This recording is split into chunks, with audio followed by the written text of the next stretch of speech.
जय hello, जय हिंद आणि सर्वांना नमस्कार. सर्वप्रथम तुमचं सर्वांचं माझ्याकडून एक वेगळ्या भूमिकेमध्ये मनपूर्वक असं स्वागत. माझं मूळ गाव सांगली जिल्ह्यामधील कडेगाव तालुक्यामध्ये शिवणी हे असून माझं 10वीपर्यंतचं शिक्षण माझ्या मूळ गावामध्ये झालेलं आहे. प्राथमिक शिक्षण जिल्हा परिषदेच्या शाळेमध्ये आणि माध्यमिक शिक्षण रय शिक्षण संस्थेच्या हायस्कूलमध्ये झालेलं आहे. त्यानंतर पुढील शिक्षणासाठी मी पुण्यामध्ये गेलेलो आहे. 11वी 12वी ज्युनियर कॉलेजचं शिक्षण आणि पुढील वैद्यकीय शिक्षण BMSc पदवी ही मी भारतीय विद्यापीठ पुणे या ठिकाणी पूर्ण केलेली आहे आणि स्पर्धा परीक्षांचा अभ्यास सुद्धा मी पुण्यामध्येच केलेला आहे. तिसऱ्या टप्प्यामध्ये पोलीस दलामध्ये पोलीस अधिकारी म्हणून माझी निवड झाल्यानंतर 1 वर्षाचं प्रशिक्षण मी नाशिक या ठिकाणी पूर्ण केलं आणि त्या प्रशिक्षणानंतर माझी पहिली पोस्टिंग मुंबई शहरामध्ये 6 वर्षांसाठी झालेली होती. त्या पोस्टिंगच्या दरम्यानमध्ये मानखूर पोलीस स्टेशन जे सर्वात खडतर असं पोलीस स्टेशन त्याची पहिली पोस्टिंग मी केलेली आहे. तिथे पोस्टिंग झाल्यानंतर बदली करण्यासाठीच प्रयत्न चालू असतो किंवा हजर झाल्यानंतर सुद्धा सिक रिपोर्ट करून पुन्हा बदली करण्यासाठी प्रयत्न केला जातो. पण त्या खडतर प्रतिकूल परिस्थितीमध्ये पहिली पोस्टिंग पोलीस दलामधला नवीन अनुभव 2 वर्षे यशस्वीपणे पूर्ण करून पुढे चेंबूर पोलीस स्टेशन आणि 2 वर्षे प्रोटेक्शन ब्रांच असं 6 वर्ष केल्यानंतर नवी मुंबई शहरामध्ये माझी आता 5 वर्षांपेक्षा जास्त पोस्टिंग झालेली आहे. या ठिकाणी सुद्धा मी कोविड नियंत्रण कक्ष, त्याचबरोबर सायबर गुन्हे कक्ष आणि आता विशेष शाखेमध्ये नागरी सुविधा केंद्र, परदेशी नागरिक नोंदणी विभाग आणि पोलीस सुविधा केंद्र हे 3 विभाग हाताळत होतो आणि आता या वेगळ्या भूमिकेमध्ये मी आपल्या समोर आलो. मला सांगायला तुम्हाला आवडेल की शिक्षण आणि सामाजिक कार्य हे मी लहान वयापासूनच करतोय. त्यानंतर डॉक्टर आणि वैद्यकीय सेवा हे करत असताना सुद्धा मी सामाजिक कार्यच करत होतो. सामाजिक कार्यामध्ये येणाऱ्या अडचणी, त्याला असलेल्या मर्यादा, कायदा, सत्ता याचा अधिकारांच्या असलेल्या मर्यादा, मनुष्यबळ आणि आर्थिक निधी या मर्यादांचा विचार करता त्यावेळेचं सर्वोत्तम क्षेत्र म्हणून मी प्रशासनामध्ये येण्याचा निर्णय घेतला. माझं ग्रामीण भागामध्ये गेलेलं बालपण, खेळाची आवड, बंडखोर स्वभाव याच्यातून मी पोलीस दलाला युनिफॉर्म सर्व्हिसला प्रथम प्राधान्य दिलं आणि पोलीस दलामध्ये मी पोलीस अधिकारी म्हणून काम केलं. माझी एकूण सेवा ही 12 वर्षे झालेली आहे. 12 वर्षाच्या या सेवेमध्ये प्रशासनामध्ये किंवा पोलीस दलामध्ये अनेक नकारात्मक गोष्टी आपण ऐकलेल्या असतील किंवा नकारात्मक अनुभव मला सुद्धा या पोलीस दलामध्ये येण्यापूर्वी आणि आल्यानंतर ऐकायला मिळालेले होते. पण मला तुम्हाला सांगायला आनंद होतोय की या 12 वर्षाच्या सेवेमध्ये मला स्वतःला वैयक्तिक असा कोणताही नकारात्मक अनुभव आलेला नाहीये. सर्व व्यवस्था माझ्यासाठी चांगल्या पद्धतीनं काम करत होती. वरिष्ठ अधिकाऱ्यांनी मला माझ्या अधिकार पदापेक्षा मोठ्या स्तरावरती काम करण्याची संधी दिली. त्याचबरोबर माझे सहकारी आणि कनिष्ठ पोलीस अंमलदार यांनी सुद्धा मला चांगल्या पद्धतीनं साथ दिली. माझ्या प्रत्येक योजनेला त्यांनी प्रेरित होऊन एक उत्तम साथ देण्याचं काम केलं आणि सर्वात महत्वाची गोष्ट, मला लोकांशी संवाद साधण्याची, लोकांमध्ये मिसळून जाऊन त्यांच्यामध्ये काम करण्याची आवड असल्यामुळे मुंबई आणि नवी मुंबईतल्या प्रत्येक नागरिकांनी सुद्धा माझ्या या प्रत्येक चळवळीमध्ये, प्रत्येक कामामध्ये उत्स्फूर्तपणे सहभाग घेतलेला आहे आणि म्हणूनच मी नाविन्यपूर्ण अशा काही योजना माझ्या जीवनामध्ये राबवू शकलो. स्पर्धा परीक्षांचा अभ्यास करत असताना लेखक, प्राध्यापक आणि स्पर्धा परीक्षा मार्गदर्शक म्हणून मी काम केलेलं आहे.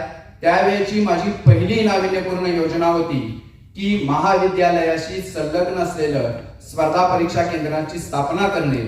मी स्वतः अभ्यास करत असताना अनेक महाविद्यालयांशी, संस्थांशी मी संपर्क साधून स्पर्धा परीक्षा केंद्र सुरू करण्याबाबत त्यांना प्रबोधन केलं, मार्गदर्शन केलं आणि त्याची व्यवस्थापनाची अशी एक निश्चित योजना दिली आणि 100 पेक्षा जास्त महाविद्यालयांमध्ये स्पर्धा परीक्षा केंद्र सुरू झालं, त्याच्या पाठीमागं प्रमुख उद्देश हाच होता की शालेय जीवन घेत असताना स्पर्धा परीक्षांचा अभ्यास झाला तर मास्टर डिग्री घेतल्यानंतर किंवा ग्रॅज्युएशन केल्यानंतर आपला वेळ स्पर्धा परीक्षांच्या तयारीमध्ये जाणार नाही.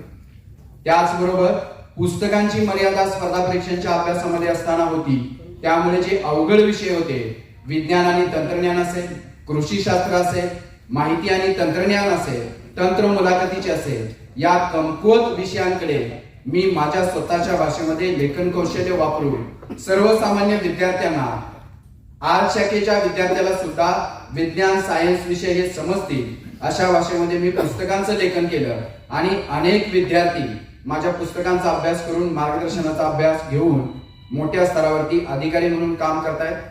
पोलीस दलामध्ये सुद्धा पहिली जी माझी योजना होती ती कोविड नियंत्रण कक्षामध्ये काम करत असताना ई पास जो आपण बघितलेला होता तो नवी मुंबई स्तरावरती आपण पहिल्या दिवशी कोविड नियंत्रण कक्ष स्थापन केल्यानंतर दुसऱ्या दिवशी 11 वाजता NME पास नावाची संकल्पना मी प्रत्यक्ष कृतीमध्ये आणून पिले कॉलेजच्या विद्यार्थ्यांचा आणि त्यांच्या मार्गदर्शकांचा सहभाग घेऊन पोलीस आयुक्त यांच्या समोर सादर केली आणि दुसऱ्या दिवशी 5 वाजता आपण NME पास, ज्यावेळेला नागरिकांना बाहेर पडण्यासाठी कोणताही मार्ग उपलब्ध नव्हता त्यावेळेला 3 तास बाहेर पडण्यासाठी NME पास आपण दिलेला होता.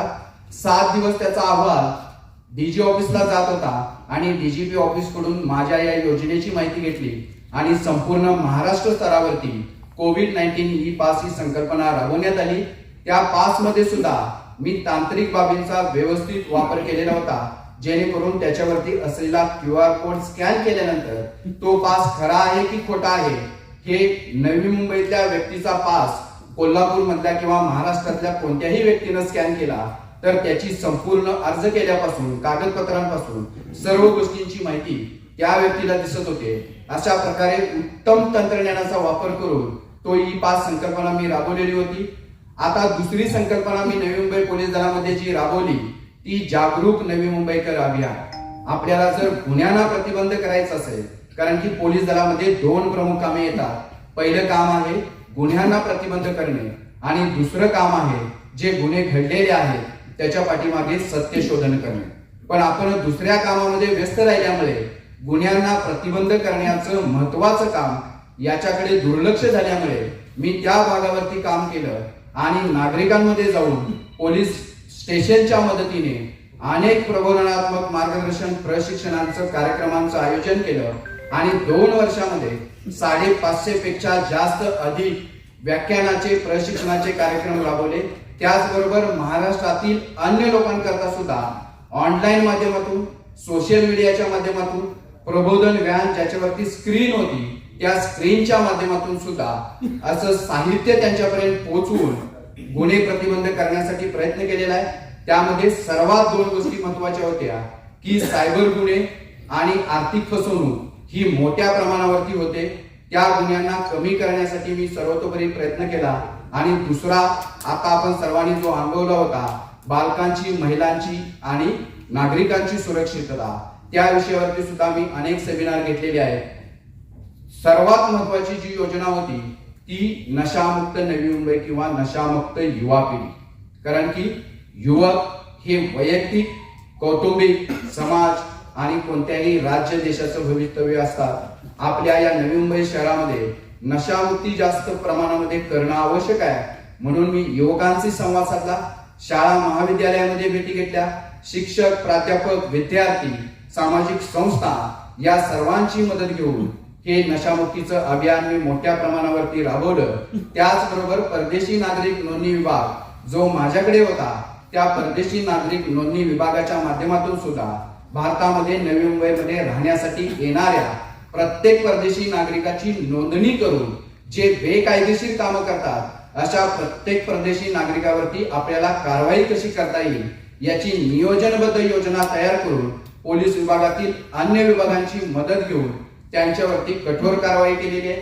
काही विशेष मोहीम सुद्धा आपण राबवलेल्या होत्या आणि दैनंदिन कामकाजाचा भाग म्हणून सुद्धा आपण त्यांच्यावरती कठोर कारवाई करत होतो. अशा पद्धतीनं आपण ते काम करून या नाविन्यपूर्ण योजना लोकांच्या सहभागामधून अतिशय चांगल्या पद्धतीने राबवण्याचा प्रयत्न केला. पोलीस दलामध्ये जे काही नाविन्यपूर्ण उपक्रम होते, व्हॉट्सअप चॅनेल असेल, सायबर हेल्पलाईन असेल, सायबर संदर्भातली प्रशिक्षणे असतील, अधिकारी, पोलीस अंमलदार यांना सुद्धा मार्गदर्शन करण्याचं काम केलं. आणि सर्वात महत्वाचं, या 10 वर्षामध्ये माझा मोबाईल नंबर मी कुणालाही देण्याला नाही म्हटलेलं नाहीये. सायबर गुन्ह्यामध्ये काम करत असताना सुद्धा माझा नंबर लोकांकडे गेलेला होता. ई-पाच्या सेवेमध्ये सुद्धा माझा नंबर नागरिकांकडे गेलेला होता. आणि आता नागरिक सुविधा केंद्र हाताळत असताना माझा नंबर सर्व नागरिकांकडे होता.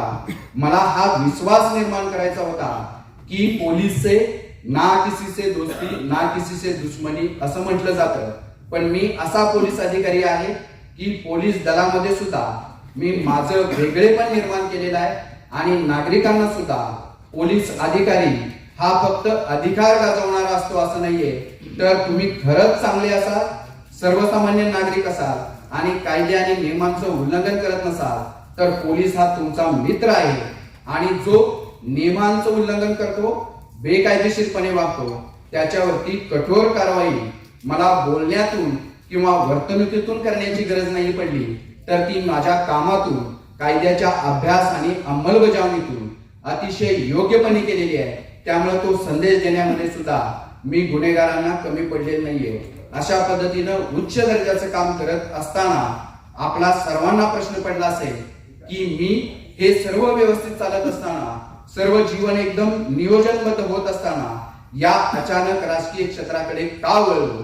त्याला राजकीय क्षेत्र आणि सध्या असलेलं राजकीय क्षेत्रातील नेतृत्व आणि त्यांची वर्तणूक याच्यामुळे तुमच्या मनामध्ये हा प्रश्न पडलेला आहे. पण मी आत्ताच फक्त राजकारण बघत नाहीये, तर इतिहासापासून आतापर्यंत आपल्याकडे जे राजकारण आलेलं आहे त्या इतिहासाचा अभ्यास, राज्यशास्त्राचा शास्त्रीय दृष्ट्या केलेला अभ्यास, लोकांच्या असलेल्या समस्या आणि माझ्या जीवनाची ठरवलेली निश्चित नियोजनबद्ध दिशा यामध्ये सर्वात महत्वाचा भाग होता की प्रशासनाचा अनुभव हा मला फक्त 10 वर्षांसाठीच घ्यायचा होता.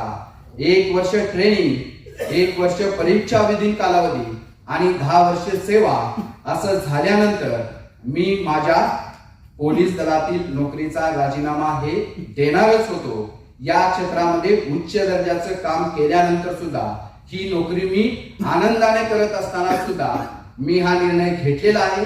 तो निर्णय मी अगोदरच ठरवलेला होता, कारण की मला पूर्ण वेळ लोकांसाठी काम करण्याची पहिल्यापासूनच इच्छा होती. पण स्वतः आर्थिक दृष्ट्या कमाई करून, ज्ञान प्राप्त करून, लोकांशी संवाद साधून, लोकांच्या समस्या जाणून घेऊन ज्या वेळेला आपण या क्षेत्रामध्ये उतरण्यासाठी स्वतःला सक्षम समजू, त्यावेळेला मी या क्षेत्रामध्ये येण्याचा निर्णय माझा निश्चित होता. देशाची कायदा निर्मिती आणि धोरण निर्मितीमध्ये मला काम करायचं होतं. आणि ते काम करण्यासाठी आपल्याला फक्त बुद्धिबळाची वर्गामध्ये जाऊन चालणार नाहीये, तर व्यवस्था सुधारायची असेल तर प्रत्यक्ष रस्त्यावरती उतरून, मैदानावरती उतरून मी लढाई करणारा कार्यकर्ता आहे. आणि ही लढाई मी कोणा व्यक्तीविरुद्ध करत नाहीये, कोणत्या नेत्याविरुद्ध करत नाहीये, कोणत्या व्यवस्थेविरुद्ध करत नाहीये, तर ही लढाई माझी स्वतःच्या असलेल्या विचारांची आहे. आणि तो विचार मला लोकांपर्यंत पोहोचायचा आहे, लोकांच्या समस्या सोडवायच्या आहे. आणि या समस्या सोडवताना जागरूक आणि जबाबदार नागरिकांची साथ मला घ्यायची आहे. या माध्यमातून मी निवडणुकीच्या प्रक्रियेमधून लोकांशी संवाद साधणार आहे, लोकांशी भेटणार आहे.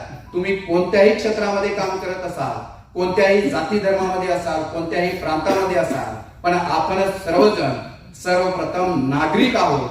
77 वर्ष झालं आपल्या देशाला स्वतंत्र होऊन, पण 77 वर्ष झाल्यानंतर सुद्धा प्राथमिक ज्या आपल्या गोष्टी आहेत त्या अजून आपल्या पुढे समस्या म्हणूनच स्थान मांडलेल्या आहेत. या समस्या कधी सुटणार आहेत किंवा नाहीये याच्यावरती फक्त आपण चर्चा करतो. प्रत्येक जण आपल्या जीवनाचा, वैयक्तिक आणि कौटुंबिक जीवनाचा विचार करतो, पण समाज, राज्य आणि देशाचा विचार आपण कमी करायला लागलेला आहे. त्यामुळेच राजकारणात उतरण्याचा माझा निर्णय हा सुद्धा आपल्याला धक्कादायक असा वाटलेला आहे. पण अब्दुल कलामांनी सांगितले की या देशाला बुद्धिमान आणि हुशार लोकांची गरज नाहीये, या देशाला, या समाजाला देशाविषयी तळमळ असणाऱ्या आणि प्रत्यक्ष काम करणाऱ्या लोकांची गरज आहे. माझ्याकडे ती धमक आहे, निश्चित विचार आहे, निश्चित योजना आहे आणि सर्वात महत्वाची गोष्ट तुम्हाला समारोप करताना मला सांगायची आहे, मी अपक्ष म्हणून जरी निवडणूक लढवत असलो तरी मी एकटा नाहीये किंवा पक्षीय संघटना माझ्या पाठीमागे नाहीये, कारण की पक्षाची विचारधारा आज निश्चित राहिलेली नाहीये, ती बदलणारी आहे आणि नेत्यांची भूमिका सुद्धा बदलणारी आहे। माझी भूमिका ही नागरिकांच्या समस्या सोडवण्याची आहे आणि माझा पक्ष आहे जागरूक, जबाबदार, नवी मुंबईकर आणि हे सर्व नागरिक। त्यामुळं या पक्षाची ताकद कोणत्याही पक्षाच्या ताकदीपेक्षा निश्चितच मोठी आहे आणि म्हणून त्या भूमिकेवरती मी अपक्ष म्हणून निवडणूक लढवतोय। निवडणुकीचं तंत्र, नियोजन, व्यवस्थापन या गोष्टी जरी मला नवीन असल्या तरी माझ्याकडे समन्वयकांची फौज आहे, सामाजिक संस्थांची फौज आहे, कॉर्पोरेट क्षेत्रातील लोकांशी मी संवाद साधलेला आहे, शाळा महाविद्यालयातील शिक्षक, प्राध्यापक, युवकांची माझ्याकडे फौज आहे, ज्येष्ठ नागरिक असतील, महिला असतील, वेगवेगळ्या क्षेत्रामधील काम करणारे बुद्धिवादी लोक असतील, पोलीस दल असतील, वेगवेगळ्या विभागामध्ये काम करणारी सरकारी क्षेत्रातील नोकरदार असेल किंवा स्थानिक गाववाल्यांचा विषय सुद्धा तुमच्या मनामध्ये संशय असेल, अनेक स्थानिक गाववाल्यांशी मी स्वतः संवाद साधलेला आहे, त्यांना भेटलेला आहे, त्यांना मदत केलेली आहे, त्यांच्या समस्यांवरती चर्चा केलेली आहे। त्यामुळे त्यांचाही पाठिंबा मला आहे। त्यामुळे सर्व जागरूक आणि जबाबदार नवी मुंबईकर माझ्या पाठीमागे आहेत। 10 दिवस आता माझ्याकडे शिल्लक आहे। या 10 दिवसामध्ये आज मी तुमच्याशी प्रत्यक्ष भेटतोय आणि निवडणूक मैदानामध्ये उतरण्याचं खुलेआमपणे जाहीर करतोय। पण माझं हे काम, माझी ही ओळख ही खऱ्या अर्थानं कामातून आहे। माझं काम हीच खऱ्या अर्थानं माझी ओळख आहे, तोच खऱ्या अर्थानं माझा प्रचार आहे। आणि तुम्हाला जी निवडणुकीची मी काही योजना दिलेली आहे, संकल्प पत्र दिलेलं आहे, त्यामध्ये सुद्धा मी माझा विचार व्यवस्थितपणे मांडलेला आहे। कुठल्याही नेत्याचं, कुठल्याही पक्षाचं तुम्ही जाहीरनामा बघू शकता, त्यामध्ये त्यानं कोणतीही कालमर्यादा दिलेली नाहीये। मी प्रशासनामध्ये काम करत असताना कायदा, नियम, कालमर्यादा आणि त्याचे रिझल्ट याच्यावरती काम करतो। निवडणूक लढवताना आम्ही एक निश्चित योजना तयार केलेली आहे, त्याची कालमर्यादा ठरवून दिलेली आहे, त्याची अंमलबजावणीची यंत्रणा सुद्धा दिलेली आहे आणि ही तात्पुरती योजना नाहीये, निवडणूक जिंकण्यासाठी तयार केलेली नाहीये, तर येणाऱ्या काळामध्ये तुमच्यासारख्या सर्व जागरूक, जबाबदार, बुद्धिवादी, शिक्षित लोकांना सोबत घेऊन आपल्याला ही व्यवस्था चांगली करण्याची ही चळवळ आहे, राजकीय सुधारणा करण्याची ही चळवळ आहे आणि आपल्या देशाला बलशाली बनवण्याची ही चळवळ आहे। ही चळवळ आपल्याला निरंतरपणे चालवायची आहे। जपान सारख्या देशाचं आपल्याला उदाहरण घ्यायचं आहे। 10 करोड लोकसंख्या असलेला जपान आर्थिकदृष्ट्या सक्षम आहे, तांत्रिकदृष्ट्या सक्षम आहे, वेगवेगळ्या औद्योगिक क्षेत्रामध्ये तो सक्षम आहे आणि नुकत्याच झालेल्या ऑलिम्पिक खेळामध्ये सुद्धा जपानने 10 गोल्ड मेडल मिळवून दुसरं स्थान मिळवलेलं आहे। 10 करोड लोकसंख्या असलेला जपान जर सर्व क्षेत्रामध्ये अग्रेसर होत असेल आणि 10 करोड लोकसंख्या असताना 10 गोल्ड मेडल जिंकत असेल आणि भारत जर 140 करोड लोकसंख्या असताना एकही गोल्ड मेडल जिंकत नाहीये आणि संपूर्ण ऑलिम्पिकच्या इतिहासामध्ये आपल्याला फक्त जर 2 गोल्ड मेडल मिळत असतील तर याच्यासारखी दुर्दैवाची कोणती गोष्ट नाहीये। आणि याचं सर्वात महत्वाचं कारण आहे आपल्याकडे निश्चित योजना नसणे, त्याची अंमलबजावणी नसणे। अंमलबजावणी करण्यासाठी सर्व स्तरातील लोकांचा सहभाग न घेणे, कारण की आपल्याकडे क्षमता निश्चितच आहे। जगामधल्या वेगवेगळ्या प्रमुख ज्या कंपन्या आहेत, वेगवेगळी क्षेत्र आहेत, ती भारतीय व्यक्ती प्रमुख पदावरती काम करतात, पण भारतामध्ये शिक्षित लोक, उच्च शिक्षित असलेले, बौद्धिक क्षेत्रामध्ये काम करणारे, वेगवेगळ्या क्षेत्रामध्ये तज्ञ असणारे राजकारणामध्ये किंवा उच्च स्तरावरती आपल्याला कमी दिसत आहे। त्याचं कारणच हे आहे की ज्या क्षेत्रामध्ये आपल्याला काम करणं गरजेचं आहे त्या क्षेत्रापासून आपण दूर राहतो आणि त्याचं सर्वात महत्वाचं कारण आहे आपल्याकडं असलेली भीती। ती भीती आम्ही पहिल्यांदा काढून टाकणार आहे की सर्वसामान्य व्यक्ती सुद्धा नेतृत्व करू शकतो। देश आपला कोण चालवतोय, राज्य कोण चालवतंय, शहर कोण चालवतंय याचा कधीतरी विचार करणं गरजेचं आहे। जो गावामध्ये शेती करत असलेला शेतकरी आपल्याला अन्न पुरवतोय, सरहद्दीवरती छातीवरती कधीही गोळी लागणार आहे याची जाणीव असताना सुद्धा निरंतरपणे संरक्षण देणारा व्यक्ती आपला देश चालवतोय, आपल्याला सुरक्षित ठेवतोय। असंख्य अडचणी असताना सुद्धा शासकीय व्यवस्थेमध्ये देश सेवा करण्यासाठी येणारा प्रत्येक व्यक्ती आपला देश चालवतोय आणि आपली परिस्थिती प्रतिकूल असताना सुद्धा प्रत्येक क्षेत्रामध्ये काम करण्याचा काहीतरी विचार घेऊन चालणारे तुमच्या आमच्यासारखे प्रत्येक व्यक्ती हा देश चालवतोय. आणि शेवटचा गट आहे मजूर, कनिष्ठ काम करणारा गट. तो सुद्धा आपल्या या देशामध्ये देश घडवण्यासाठी योगदान देतोय. म्हणजे खऱ्या अर्थानं आपण मध्यमवर्गीय लोक हा देश चालवतोय, ही व्यवस्था चालवतोय, पण आपलं नेतृत्व प्रस्थापित वर्ग करतोय. समाजामध्ये आता दोन वर्ग निर्माण झालेले आहेत, प्रस्थापित आणि जे बळीत आहेत, जे पीडित आहेत. आपल्याला प्रस्थापित वर्गाला विरोध नाहीये, पण प्रस्थापित वर्गानं वंचित वर्गांचं किंवा सर्वसामान्य नागरिकांचं नेतृत्व करणं गरजेचं आहे. एका बाजूला ते प्रस्थापित अधिक श्रीमंत होत चाललेले आहेत, अधिक व्यवस्थांचा लाभ घेत चाललेला आहे, त्यांच्यासाठी कायदे नियम सर्व व्यवस्थित करत आहे. आणि आपण 80% जी सर्वसामान्य जनता आहे त्याचा विचार कोणीही करत नाहीये. आपले प्रश्न वाढतच चाललेले आहेत, आपल्या अडचणी वाढतच चाललेल्या आहेत. आणि सगळ्यात महत्वाची गोष्ट आहे त्याचा विचार तुम्ही करणं गरजेचं आहे. आपल्या जीवनाचा दर्जा आणि गुणवत्ता सुद्धा ढासळलेली आहे. आपण सहन करतो म्हणजे त्याला सुद्धा काहीतरी मर्यादा असणं गरजेचं आहे. आणि लोकांच्या मर्यादेचा आता अंत झालेला आहे. लोकांना त्यांच्या प्रश्नासाठी काम करणाऱ्या नेतृत्वाची गरज आहे. सर्वसामान्य कुटुंबातून येणाऱ्या धमक असणाऱ्या युवकांची गरज आहे. शिक्षित तंत्रज्ञानाचं ज्ञान असलेल्या नेतृत्वाची गरज आहे. फक्त आपला हा बेलापूर मतदारसंघ नाहीये, तर नवी मुंबई शहर, महाराष्ट्र राज्य आणि देशाचं प्रतिनिधित्व करणाऱ्या नेतृत्वाची गरज आहे. आणि त्याच्यासाठी जनता वाट पाहते. आणि आम्ही सर्वजण जागरूक आणि जबाबदार नागरिक नवी मुंबईकर हा पर्याय त्या नागरिकांसाठी घेऊन आलेला आहे. 10 दिवसामध्ये तो पर्याय आम्ही आपणा सर्वांच्या माध्यमातून लोकांपर्यंत पोहोचवणार आहे. आणि एक नवीन आशा, नवीन उदय, नवीन काहीतरी विचार लोकांपर्यंत पोहोचवून आशादायी आणि सकारात्मक वातावरण निर्माण करण्याचा आमचा हा प्रयत्न आहे. विजय तर नक्कीच होईल. विजय जरी झाला नाहीये, कारण की विजय होईल न होईल हा परिस्थिती ठरवणार आहे. कोण किती मोठा दादा आहे, कोण किती मोठा प्रस्थापित आहे, ही जनता ठरवणार आहे. आणि आमचा विजय निश्चित होणार आहे. पण विजय पराजयाचा विचार न करता ही व्यवस्था सुधारण्याची आमची जी चळवळ आहे ती निरंतर चालू राहणार आहे. त्याच्यासाठी कोणत्याही पदाची आम्हाला गरज नाहीये. आणि ते पद नसताना सुद्धा आम्ही ती काम करण्याची चळवळ पुढे घेऊन जाणार आहे.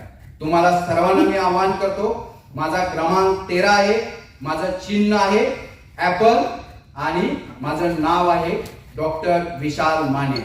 आणि माझी प्रचाराची ओळख आहे, माझं काम हीच माझी ओळख. आणि जागरूक जबाबदार नवी मुंबईकर हाच माझा पक्ष आहे. त्यामुळं विजय निश्चित आहे. आपण ही या अभियानामध्ये सहभागी व्हा, कारण की आपण ही जागरूक जबाबदार नवी मुंबईकर आहात, जागरूक जबाबदार नागरिक आहात. आणि पत्रकार म्हणून आपली बुद्धिवादी वर्गाची भूमिका ही खूप महत्वाची आहे. मला तुमच्याकडून खूप मोठी अपेक्षा आहे. मी सुद्धा मास्टर ऑफ कम्युनिकेशन अँड जर्नलिझमचा कोर्स केलेला आहे, मास मीडियाचा. मला सुद्धा त्या क्षेत्रामध्ये अभ्यास करण्याचा विचार होता. लेखन करण्याची आवड आहे, प्रेस नोट लिहिण्याची आवड आहे, म्हणून त्या क्षेत्राचा सुद्धा मी अभ्यास केलेला आहे. मी तुमच्यापैकीच एक आहे. 2 महिन्यापूर्वी आपण वाशी समाचार याच्या वर्धापन दिनानिमित्त आपण संवाद साधलेला होता. दुसऱ्यांदा मी आपणाशी संवाद साधतोय. या विचारातून व्यक्ती म्हणून माझी ओळख तुमच्यापर्यंत बऱ्यापैकी पोहोचलेली आहे. माझं जे वैयक्तिक परिचय पत्रक आहे ते सुद्धा आपण वाचलेलं असेल, त्याच्यातून तुम्ही मला ओळखलेलं असेल.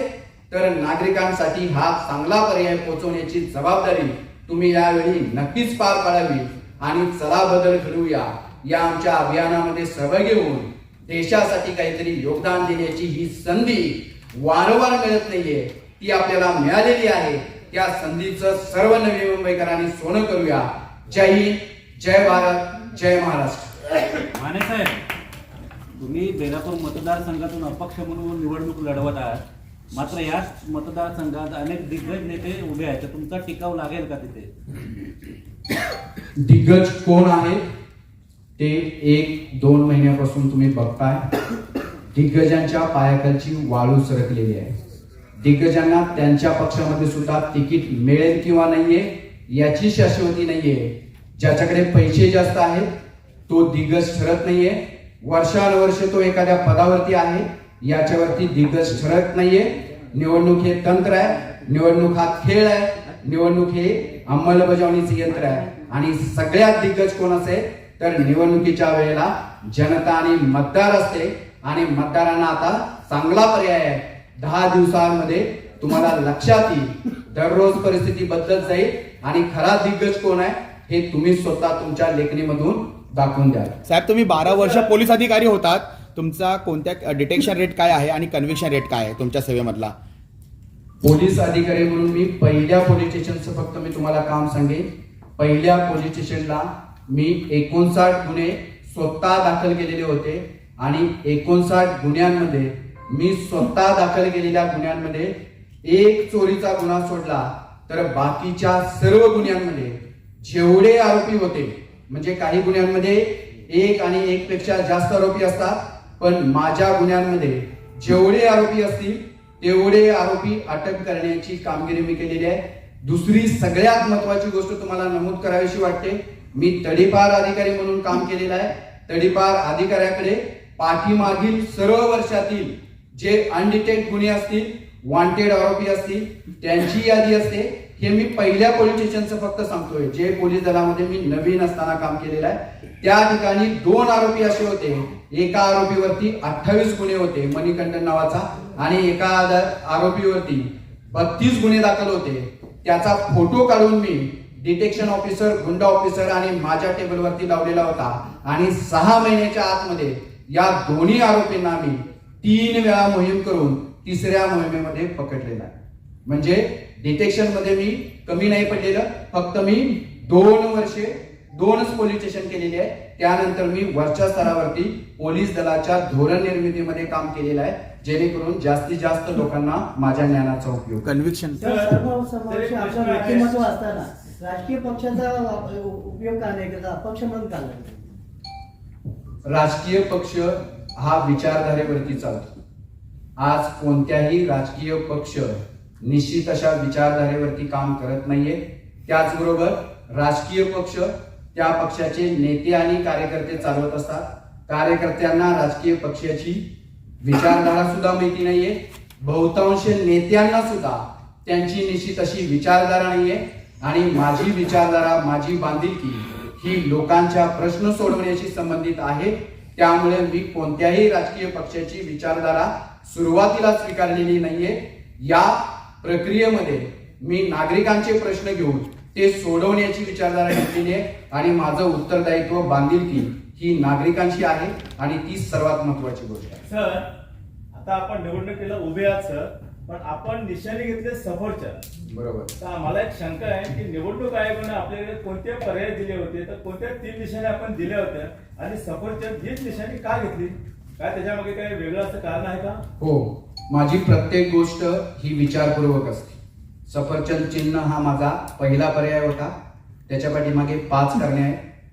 पहिलं कारण आहे आध्यात्मिक, स्पिरिच्युअल. कोणतेही धार्मिक कार्य करायचं असेल तर आपण फळ ठेवतो, त्यामधलं सफरचंद एक फळ आहे. दुसरी गोष्ट आहे, सफरचंद हे आरोग्यदायी फळ आहे.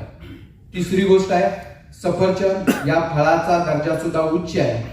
चौथी गोष्ट आहे, सफरचंद फळ हे टिकाऊ आहे. इतर फळांपेक्षा ते जास्त दिवस टिकतं. कोणत्याही परिस्थितीमध्ये, कोणत्याही वातावरणामध्ये ते जास्त काळ टिकून राहतं. आणि 5वी सगळ्यात महत्वाची गोष्ट, आताचं युग हे माहिती तंत्रज्ञानाचं युग आहे आणि ऍपल हा तंत्रज्ञानामधला ब्रँड आहे. युवकांचा तो आवडता तंत्रज्ञान हा भाग आहे. या सर्व गोष्टींचा विचार करून मी पहिला पर्याय सफरचंद ऍपल या चिन्हाचा दिलेला होता. आणि दुसऱ्या नेत्यांची विचारधारा बघता तो पर्याय दुसरा कोणताही नेता देणार नाहीये. त्यामुळे त्याच्यासाठी मला कोणतेही प्रयत्न करण्याची सुद्धा गरज नव्हती, हे निश्चित होतं. आणि सफरचंद चिन्ह मला त्या माध्यमातून मिळालेलं आहे. कुठल्याच पक्षाची विचारधारा आपल्याशी जवळ नाही का? म्हणजे आपण राजकीय आपली पार्श्वभूमी अजिबातच नाही असं म्हणायचं का? तुम्हाला कुठलेच पक्ष आवडत नाही असं काय म्हणतो? एक मिनिट, पहिले यांच्या प्रश्नाचं उत्तर.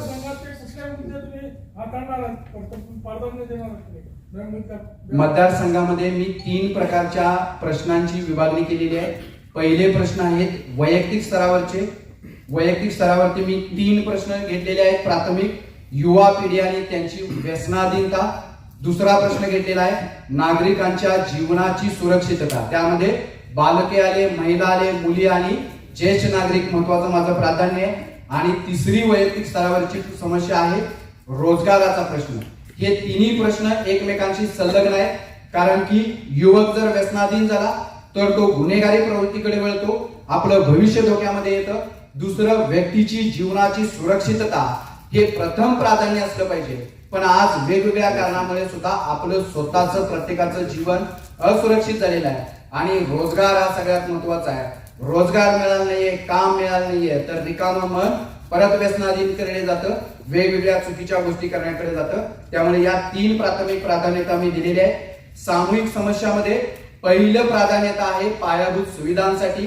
त्यामध्ये पाण्याचा प्रश्न ही सगळ्यात महत्वाची गोष्ट आहे. आपलं जीवन हे पाण्यावरती अवलंबून आहे. आता पाण्याची टंचाई आपल्याला भासवतोय नवी मुंबईमध्ये, त्यामुळे पाण्याचा पहिला प्रश्न आहे. आणि त्यामध्ये दुसरा प्रश्न आहे खड्डे मुक्त रस्ते करून वाहतूक नियोजन करणे, कारण की आपलं वेळेचं व्यवस्थापन हे वाहतूक व्यवस्थापनावरतीच ठरत असतं. आणि तिसरी महत्वाची गोष्ट आहे औद्योगिक विकास. आपल्या नवी मुंबईचा विकास झालेला आपण असं म्हणतो, पण आंतरराष्ट्रीय दर्जाचे कोणतेही उद्योग या ठिकाणी आलेले नाहीये. रिअल इस्टेट क्षेत्रामधला विकास झाला किंवा घरांची संख्या वाढली, बिल्डिंग इमारती तयार झाल्या म्हणजे विकास झाला असं नाहीये. विकास हा आर्थिक दृष्ट्या आणि शाश्वत असणारा विकास असणं गरजेचं आहे. तो विकास नवी मुंबईमध्ये झालेला नाहीये. आंतरराष्ट्रीय दर्जाची एखादीही कंपनी इथे आलेली नाहीये. आंतरराष्ट्रीय दर्जाचं एखादं कॉलेज सुद्धा आपण निर्माण केलेलं नाहीये. आंतरराष्ट्रीय दर्जाचं संशोधन केंद्र सुद्धा आपल्याला निर्माण करण्यामध्ये अपयश आलेलं आहे. आणि मुंबईशी संलग्न असणाऱ्या या शहरामध्ये आंतरराष्ट्रीय दर्जा निर्माण करण्यासाठी आंतरराष्ट्रीय दर्जाच्या गोष्टी घडणं गरजेचं आहे. आणि तिसरी समस्या जो गट आहे तो आहे शासन प्रशासन स्तरावरच्या समस्या. या समस्या 3 प्रमुख समस्यांची मी विभागणी केलेली आहे. आणि प्रत्येक समस्याचा प्रत्यक्ष मी अनुभव घेतलेला आहे, पाहणी केलेली आहे, माहिती घेतलेली आहे आणि याच्यावरती उपाययोजना करण्याची योजना सुद्धा तयार केलेली आहे. दुसरं मी विचारलं होतं की आपल्याला कुठल्याच पक्षाची म्हणजे विचारधारा आवडत नाही असं कसं काय? नाही, आवडत नाहीये असं नाहीये. पक्षाची विचारधारा नक्कीच त्या विचारधारेवरती पक्ष काम करतात, म्हणून एवढ्या वर्ष ती संघटना टिकून राहिलेली आहे. पण विचारधारा बदलण्याची प्रक्रिया ही मोठ्या प्रमाणावरती चाललेली आहे. दुसरी गोष्ट, पक्षामध्ये सुद्धा चांगल्या काम करणाऱ्या व्यक्तीला, सर्वसामान्य नेतृत्वाला, त्याच्या वैयक्तिक प्रोफाईलला हे खूप कमी महत्व दिलं जातं. त्यांच्याकडे 5 क्रायटेरिया आहेत. पहिला क्रायटेरिया राजकीय घराणं किंवा राजकीय वारसा.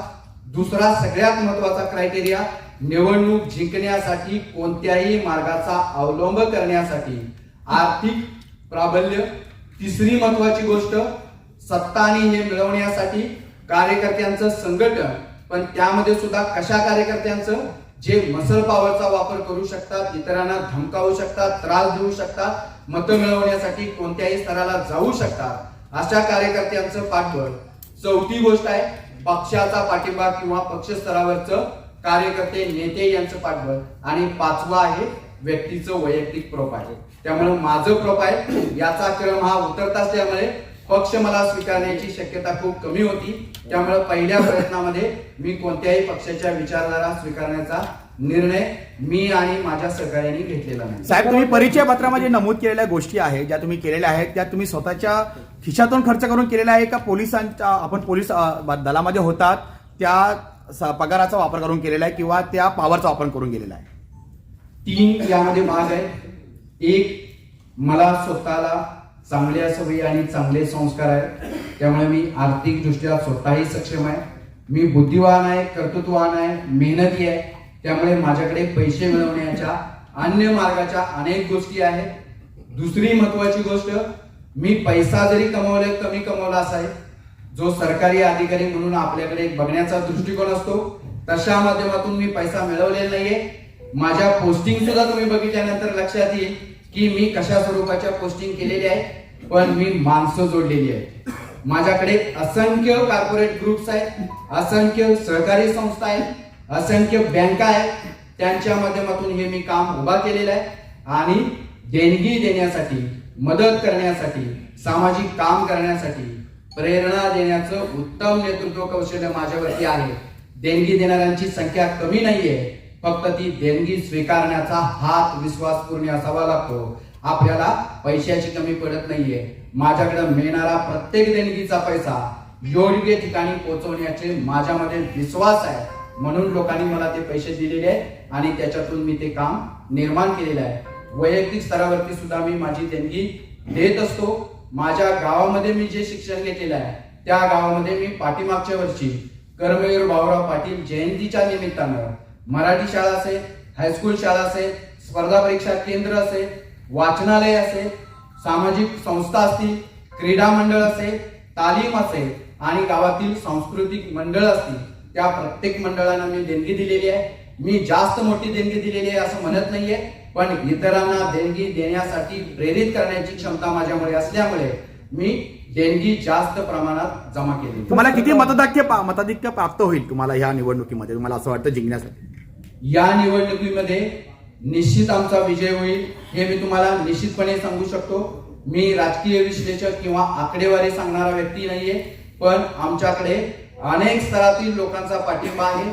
दररोज आमच्याशी लोक येऊन संवाद साधतायत. संपूर्ण महाराष्ट्रातून लोकांचा फोन येतोय. नवी मुंबई मधील सुद्धा युवक अस्वस्थ आहेत, नागरिक अस्वस्थ आहेत, सुशिक्षित लोक अस्वस्थ आहेत. ते मेसेज करून, संवाद करून, भेटायला येऊन आम्हाला पाठिंबा व्यक्त करतायत. राजकीय पक्षातील दुसऱ्या फळीतील अनेक नेते कार्यकर्ते सुद्धा आमच्याशी संवाद साधतायत की 25 वर्ष आम्ही पक्षासाठी काम करतोय, पण आम्हाला न्याय मिळालेला नाही, आम्हाला आकर्षक आदर वाटावं असं नेतृत्व निर्माण झालेलं नाहीये आणि आम्ही तुमच्यासाठी काम करणार आहे. अनेक लोकांनी सांगितलेलं आहे, आम्ही स्टेटस जरी पक्षाचं ठेवत असेल, प्रचार जरी पक्षाचा करत असेल, तरी माझं आणि माझ्या संपर्कात असणाऱ्या लोकांचं मत हे तुमच्यासाठीच आहे. मी युवकांचा प्रतिनिधी आहे. महिला मुलींना माझ्या संपर्कामध्ये सुरक्षित वातावरण निर्माण करण्यामध्ये मी यशस्वी झालेला आहे. ज्येष्ठ नागरिकांकडे कोणीही जात नाहीये, त्यांच्याकडे दुर्लक्ष करतो. त्या सर्व ज्येष्ठ नागरिकांशी मी संवाद साधलेला आहे. बुद्धिवादी वर्गांशी संवाद साधलेला आहे.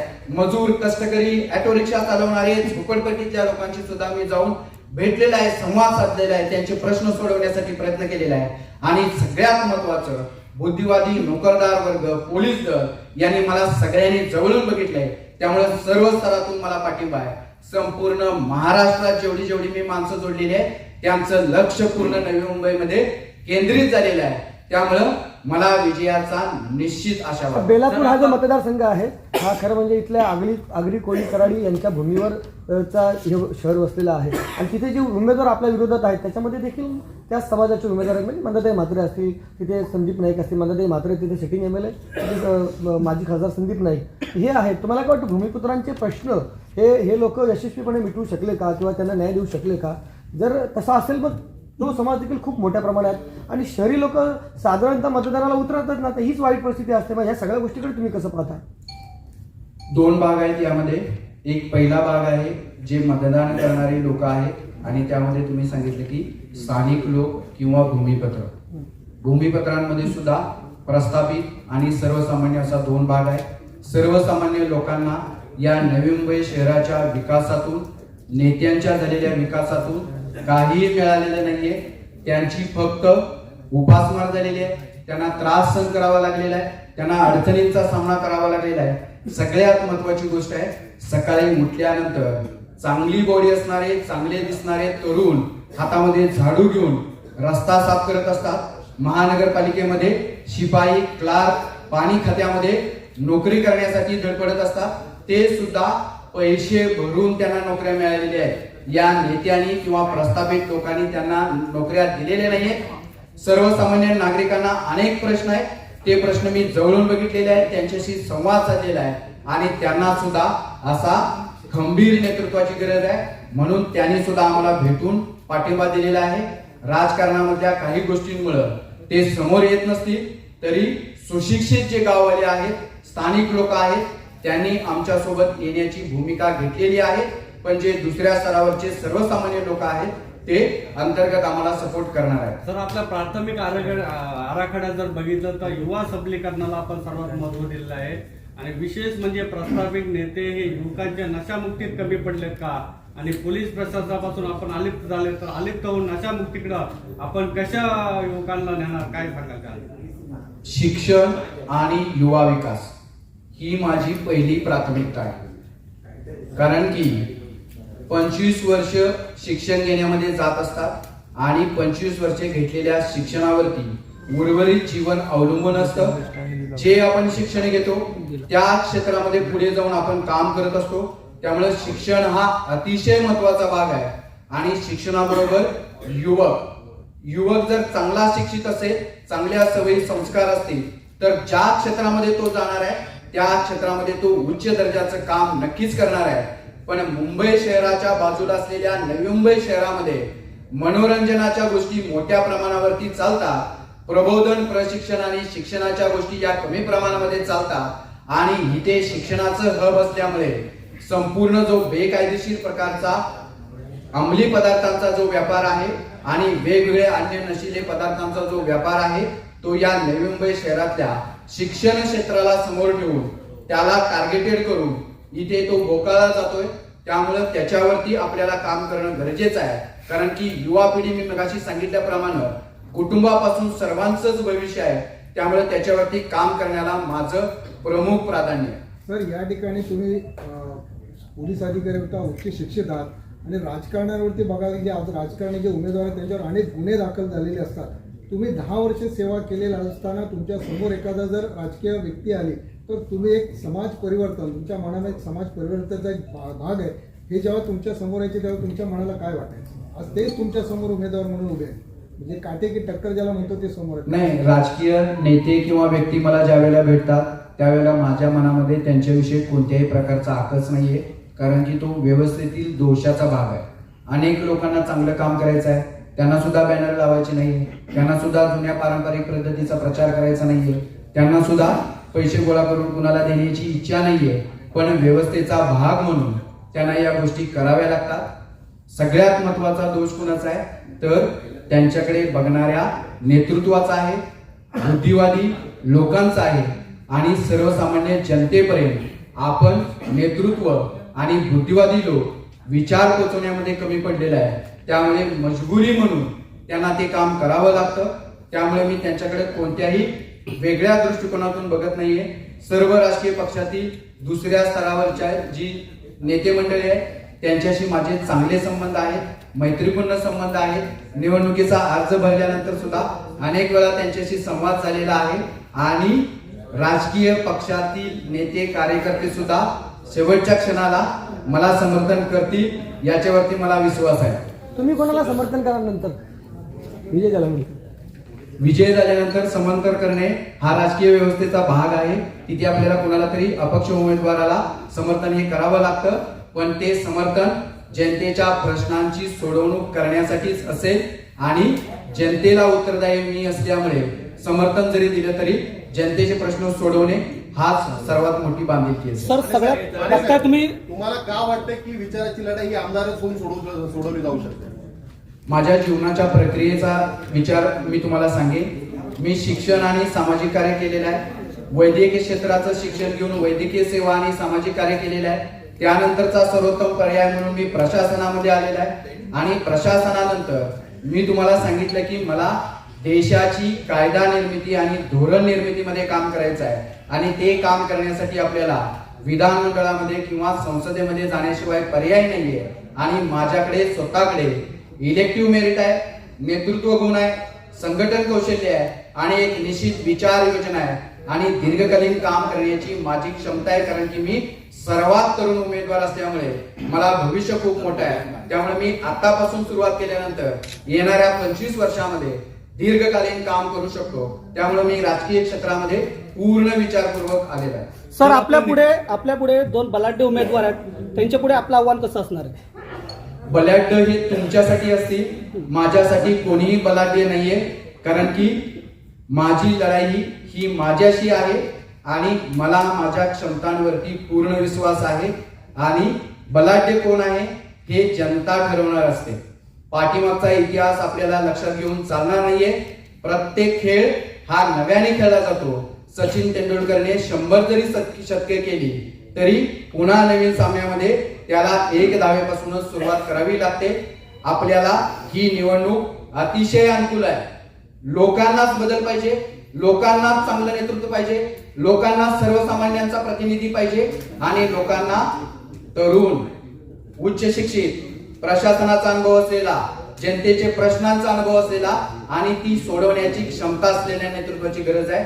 त्यामुळं तुम्हाला मी सांगेन, मी सगळ्यात जास्त बलाढ्य आहे. सर, तो अहंकार नाही होणार, पण जी पात्रता लागते ती पात्रता मी पूर्ण केलेली आहे. आता निवडणूक व्यवस्थापन आणि कौशल्याचा जो भाग आहे तो 10 दिवसामध्ये आपल्याला पूर्ण करायचा आहे आणि त्याच्यामध्ये तुम्ही मला बलाढ्य बनवणार आहात. जर तुम्ही खऱ्या अर्थानं जागरूक आणि जबाबदार नागरिक असाल, नवी मुंबईकर असाल, तर प्रत्येक व्यक्ती मला बलाढ्य बनवण्यासाठी योगदान देणार आहे. आणि ज्या वेळेला प्रत्येक व्यक्ती असं ठरवतो त्यावेळेला नक्कीच ते एक सर्वसामान्य व्यक्तीला सुद्धा बलाढ्य बनवू शकतात. सर, आपलं मतदान कुठे आहे? बेलापूर विधानसभेमध्ये आहे का इतर विधानसभेमध्ये आहे?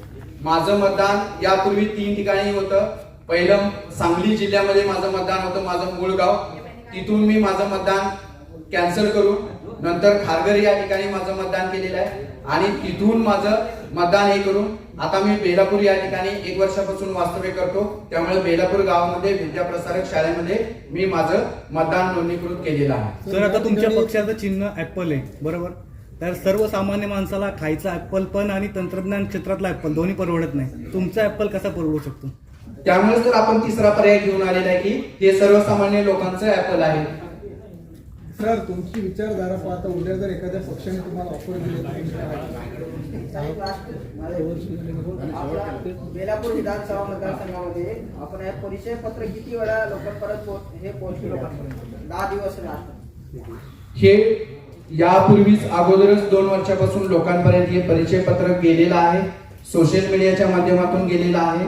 लोकांशी मी संवाद साधलेला आहे, त्या माध्यमातून गेलेला आहे आणि आता निवडणूक व्यवस्थापनाच्या या 10 दिवसाच्या प्रक्रियेमध्ये सुद्धा अजून 2-3 वेळा ते लोकांपर्यंत जाणार आहे.